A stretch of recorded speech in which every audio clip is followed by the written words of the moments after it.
কলাপাড়ায় পচা বাসি খাবার ও অতিরিক্ত মূল্যে পণ্য বিক্রির দায়ে 10 ব্যবসা প্রতিষ্ঠানকে জরিমানা। রাসেল কবির মোরাদের পাঠানো ভিডিও সংবাদ প্রতিবেদন।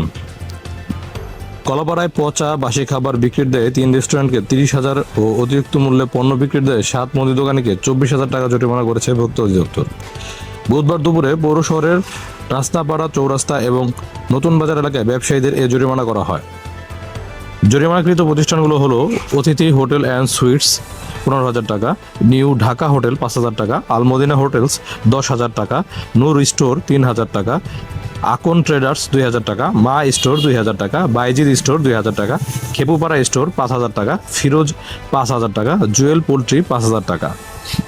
ভ্রাম্যমাণ আদালত পরিচালনা করেন জাতীয় ভোক্তা সংরক্ষণ অধিদপ্তর বরিশাল বিভাগীয় কার্যালয়ের উপপরিচালক অপূর্ব অধিকারী, ভোক্তা সংরক্ষণ অধিদপ্তর পটুয়াখালী জেলার সহকারী পরিচালক মোহাম্মদ শাহ সোয়াইব মিয়া, সহযোগিতায় ছিলেন স্যানিটারি ইন্সপেক্টর মৃণাল চন্দ্র দেবনাথ।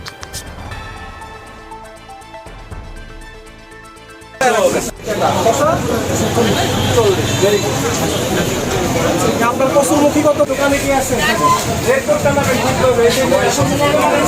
সবসময় হবে না যাবে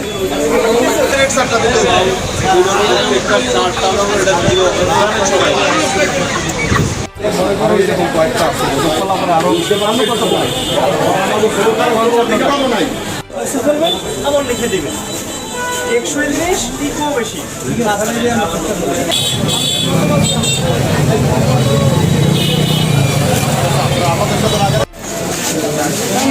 নিজেই